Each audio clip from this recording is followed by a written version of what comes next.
अस्सलाम वालेकुम फ्रेंड्स और मेरे प्यारे स्टूडेंट्स, कैसे हैं आप लोग। उम्मीद है आप लोग ठीक होंगे।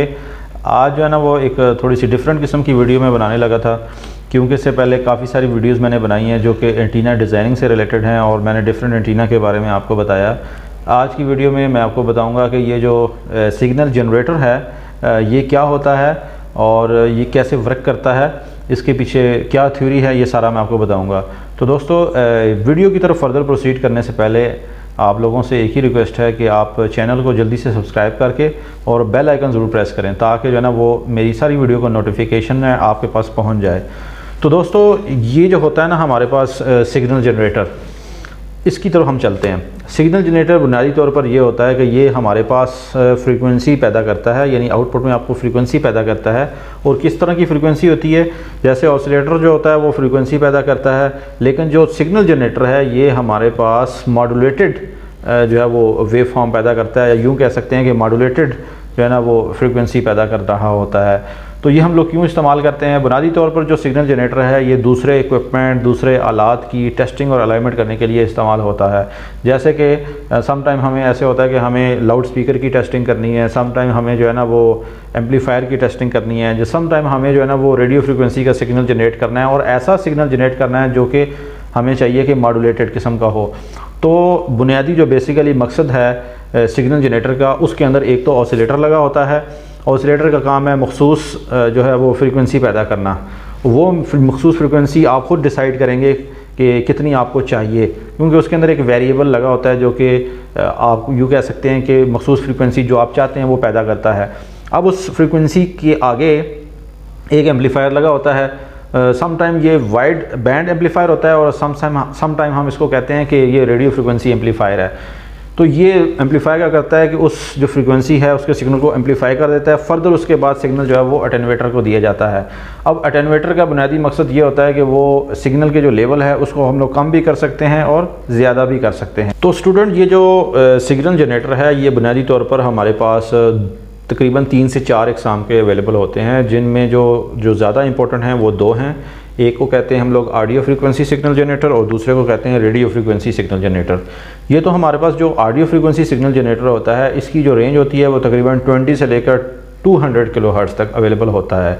और ये जो ऑडियो फ्रीक्वेंसी जनरेटर है ये बुनियादी तौर पर जितने भी ऑडियो से रिलेटेड इक्विपमेंट हैं, ख्वाह एम्पलीफायर हों, ख्वाह लाउड स्पीकर हों या माइक वगैरह, उनकी टेस्टिंग और अलाइनमेंट के लिए हम लोग इसको इस्तेमाल करते हैं। सिमिलरली इसी तरीके से रेडियो फ्रीक्वेंसी सिग्नल जनरेटर भी होते हैं और उनकी रेंज तकरीबन आलमोस्ट 100 किलोहर्ट्ज़ से लेकर 40 गीगाहर्ट्ज़ तक होती है। लेकिन बात यह है कि मार्केट में अगर आप यही चीज़ें ख़रीदने के लिए जाएंगे तो रेडियो फ्रीक्वेंसी हो या ऑडियो फ्रीक्वेंसी हो, ये मुख्तलिफ रेंज के अंदर आपको अवेलेबल होते हैं। लेकिन जो स्टैंडर्ड जो आपके पास रेंजेस हैं वो यही हैं जो मैंने आपको अभी थोड़ी देर पहले दोनों बताई हैं। और मज़े की बात, इसके अलावा 2 और किस्म के भी सिग्नल जनरेटर अवेलेबल होते हैं। नाम है उनका एम्पलीट्यूड मॉड्यूलेशन, या सिंपली उसको कह सकते हैं हम लोग AM सिग्नल जनरेटर, और दूसरे को कह सकते हैं जो FM सिग्नल जनरेटर। तो दोनों का काम ये है कि frequency modulated output wave form generate करना। तो बुनियादी तौर पर जितने भी जनरेटर होते हैं वो होते वही हैं, यानी कि वो आपको फ्रीक्वेंसी देते हैं लेकिन मॉड्यूलेटेड का उसमें फंक्शन इन्वॉल्व हो जाता है। तो इन शॉर्ट हम कह लें कि जनरेटर एक ऐसा आला होता है या ऐसा इक्विपमेंट होता है जो कि हमारे पास मॉड्यूलेटेड फ्रीक्वेंसी देता है, ताकि हम दूसरे इक्विपमेंट या सिस्टम की सेटिंग कर सकें। तो अब हम चलते हैं अपने वर्कशॉप में, वहाँ पर दोनों इक्विपमेंट पड़े हुए हैं। दोनों को आपके सामने मैं ऑपरेट करके दिखाऊंगा कि कैसे चलते हैं, कैसे उनकी आउटपुट आती है। सिमिलर फंक्शन है, सिमिलर उनके ऊपर जो चीज़ें लगी हुई हैं। तो अब टाइम ज़ाया नहीं करते, डायरेक्ट उधर ही चलते हैं अपनी वर्कशॉप में। तो फ्रेंड्स, मैं आपको अपनी वर्कशॉप के अंदर लेके आया हूँ। वर्कशॉप में अगर आप गौर से देखें तो ये जिसके ऊपर मेरे कैमरे का फोकस है ये सिग्नल जनरेटर है, जो कि इसको हम लोग यूँ कह सकते हैं कि ये रेडियो फ्रीक्वेंसी सिग्नल जनरेटर है। इसकी जो रेंज है वो मैं आपको पढ़ के बता देता हूँ। ये तकरीबन 100 किलोहर्ट्ज़ से लेकर 150 मेगाहर्ट्ज़ तक जो है ना वो इसकी रेंज है। ये वाली जो चीज़ है जहाँ पर मैं अपनी फिंगर घुमा रहा हूँ, ये बुनियादी तौर पर एक एनालॉग सिग्नल जनरेटर है, जिसकी जो है ये मुख्तलिफ़ किस्म के ये स्केल बने हुए हैं, जिसको हम लोग कह सकते हैं ये मल्टी किस्म के स्केल हैं। और ये वाले मल्टी स्केल जो है वो डिसाइड हुए हैं इसके ऊपर। और ये अगर आप गौर से देखें तो ये फ्रीक्वेंसी रेंजेस हैं, जिसके ऊपर A B C D E F यानी 5 जो है ना वो फ्रीक्वेंसी रेंजेस हैं डिफरेंट, जो इनके ऊपर लिखी हुई हैं। यही जो 5 डिफरेंट किस्म की फ्रीक्वेंसी रेंजेस हैं वो यहाँ पर हैं A B C D E F तक। अब सपोज़ जो है ना वो मैं यहाँ से रेंज सेलेक्ट करता हूँ बी वाली। तो हमें क्या करना पड़ेगा, यहाँ से जो बी वाली जो रेंज है वो ये देखनी पड़ेगी, ये वाली। अब इसमें और मज़े की बात ये है कि इसमें आप अपनी जो आउटपुट है अटेनवेटर की मदद से कम भी कर सकते हैं और ज़्यादा भी कर सकते हैं। जैसे कि ये हमारे पास अटेनवेटर का जो फंक्शन है ये हाई भी हो सकता है और लो भी हो सकता है। इसको हम लोग फ़िलहाल हाई करते हैं। उसके बाद जब आप हाई सेलेक्ट करते हैं तो यहाँ से आप फाइन भी कर सकते हैं और ज़ीरो पे भी लेके आ सकते हैं और मैक्सिमम पे भी लेके जा सकते हैं। और ये वाली जो केबल है ये बुनियादी तौर पर आउटपुट केबल है जिससे हम लोग आउटपुट चेक कर सकते हैं। अभी मैंने इसको ऑसिलोस्कोप के साथ चेक लगाया हुआ है और ऑसिलोस्कोप जो है ना वो ये है हमारे पास डिजिटल स्टोरेज ऑसिलोस्कोप है। तो हम सबसे पहले क्या करते हैं, सिग्नल जनरेटर को चलाते हैं। तो उसके लिए हमें इस बटन को प्रेस करना पड़ेगा। जैसे ही ये ऑन हुआ हम जो है वो यहाँ पे फ्रिक्वेंसी सेलेक्ट करते हैं। सपोज़ ये हमारे पास बी के ऊपर मौजूद है जो कि 300 से लेकर 1000 किलोहर्ट्ज़ तक है। तो बी वाला जो ऑप्शन है ये हम इस तरह करते हैं, इसको 400 के ऊपर रखते हैं। जैसे ही मैंने इसको 400 के ऊपर रखा, जैसे आप देख सकते हैं ये 400 के ऊपर है, तो यहाँ पर जो फ्रीक्वेंसी है आउटपुट वेव फॉर्म वो ये आप देख सकते हैं वो तकरीबन है 399.11 किलोहर्ट्ज़। ये फ्रीक्वेंसी इसके ऊपर आ गई है। अब आप चाहते हैं कि इस आउटपुट वेव फॉर्म की जो अटेनुएशन है वो आप लो कर दें। जब आप लो करेंगे तो ज़ाहिरी बात है यहाँ पर जो वेव फॉर्म है उसका साइज़ कम हो जाएगा। जैसे मैंने इसको डाउन किया तो आप देख सकते हैं कि इसका वेव फॉर्म जो है ना वो कम हो गया। मैं इसके फाइन बटन से इसको मैक्सिमम पे ले जाता हूँ। ये देखें ये इतना ही मैक्सिमम होता है। अब इसको हाई करते हैं तो ये बड़ी हो जाएगी, यानी दोबारा अब ज़्यादा हो जाएगी, इसकी आउटपुट जो है वो बड़ी आपको नज़र आएगी। तो ये तो था सिग्नल जनरेटर का चलाने का बहुत ही आसान तरीका। हम इस तरह करते हैं, एक और रेंज सेलेक्ट करते हैं। जैसे कि हम लोग यहाँ से हम लोग F पे चले जाते हैं। जब आप F पे गए और F की जो रेंज है वो तकरीबन 332 से लेकर 150 मेगाहर्ट्ज़ तक है। तो F वाली जो रेंज है वो ये वाली है। हम इसको करते हैं 40 पे रख लेते हैं, ठीक है जी। तो अब यहाँ पर आप देख लें ये आउटपुट आ रही है, ये इसकी रेंज से बाहर जा रही है, ठीक है। ये तो था सिग्नल जनरेटर के कैसे चलता है। अब दूसरी जो इम्पोर्टेंट चीज़ है उसकी तरफ आपको लेके चलता हूँ। ये है हमारे पास ऑडियो जनरेटर। जैसे मैंने बताया था कि ऑडियो जनरेटर की जो रेंज है वो तकरीबन 20 से लेकर 20 किलोहर्ट्ज़ तक होती है। लेकिन ये भी मैंने आपको बताया था कि जो ऑडियो जनरेटर है वो मार्केट में मुख्तलिफ रेंजेस में अवेलेबल होते हैं। जैसे कि ये वाला जो ऑडियो जनरेटर है ये 10 हर्ट्ज़ से लेकर ऑलमोस्ट 1 मेगाहर्ट्ज़ तक जो है ना ये आउटपुट दे रहा होता है। तो सिंपली बहुत ही सिंपल, ये आपके पास डिस्प्ले यूनिट है जो कि एनालॉग है। इसमें ये पॉइंटर है रेड कलर का, इसको हम लोग फ़िलहाल 20 पे रख देते हैं। और ये हमारे पास फ्रीक्वेंसी की डिफरेंट रेंजेस हैं।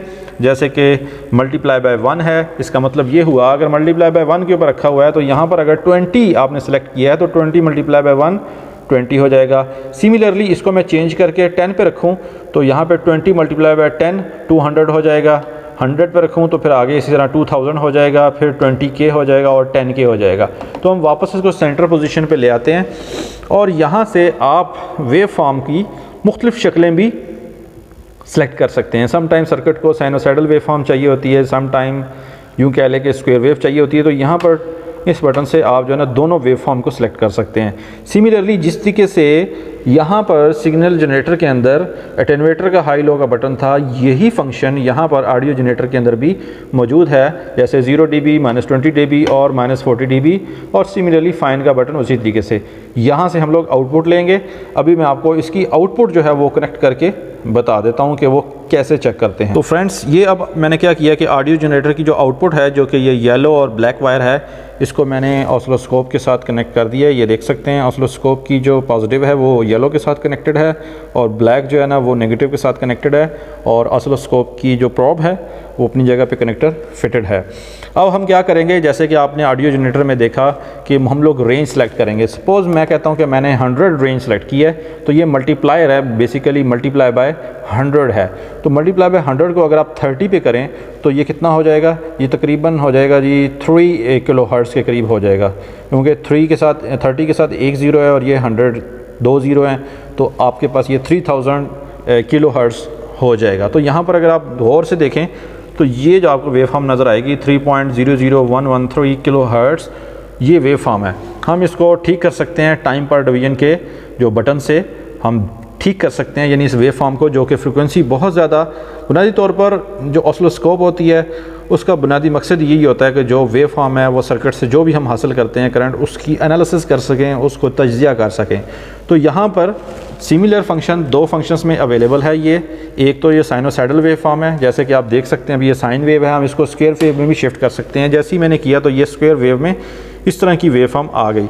सेम कंडीशन ये है कि जो अटेन्यूएटर है, जैसे कि अभी 0 dB के ऊपर पड़ा हुआ है, तो इसको जब मैं -20 पे करूँगा तो इसकी जो क्या कहते हैं जो ऊंचाई है या एम्पलीट्यूड है वो कम हो गया। हाँ, अलबत्ता ऑसिलोस्कोप से आप जो है ना वो इसकी ऊंचाई ज़्यादा करके इसको ऑब्ज़र्व कर सकते हैं। जैसे मैंने थोड़ा सा वोल्ट पर डिवीजन बढ़ाया और आउटपुट में आप देख सकते हो व्हाट इज़ द डिफरेंस। तो जैसे ही मैंने इसको हाई किया तो यहाँ पर भी ये बहुत बड़ा सिग्नल बन जाएगा, तो इसको हम लोग वापस अपनी जगह पे लेकर आएंगे, ये देख सकते हैं। तो बुनियादी तौर पर आज की वीडियो का मकसद ये है कि आपको ये बताया जाए कि ये जो ऑडियो जनरेटर है और साथ ही ये जो सिग्नल जनरेटर है, जिसको हम लोग RF जनरेटर भी कहते हैं, इनको कैसे चलाया जाए। कैसे चलाते हैं, बहुत ही आसान है। सिंपली आपने क्या करना है कि फ्रीक्वेंसी रेंज सेलेक्ट करनी है, जैसे आप यहाँ पे कर लें, फ्रीक्वेंसी रेंज का यहाँ से सिलेक्ट करें, उसके बाद आउटपुट लगाएं ऑसिलोस्कोप के साथ, या आप इसकी आउटपुट किसी भी सर्किट की टेस्टिंग के लिए इस्तेमाल कर सकते हैं। सिमिलरली सेम फिनोमेना आपने इस्तेमाल करना है ऑडियो जनरेटर के अंदर। तो दोस्तों, उम्मीद है आपको ये वीडियो अच्छी लगी होगी। अगर जिनको पसंद आई है तो लाइक कर दें और दोस्तों को ज़रूर शेयर करें, और इस तरह की वीडियो देखा करें ताकि जो है ना वो आप कुछ सीख सकें इलेक्ट्रॉनिक से रिलेटेड, मुख्तलिफ टेस्टिंग और इंस्ट्रूमेंट से रिलेटेड। अब हमें इजाज़त दें, अल्लाह हाफ़िज़।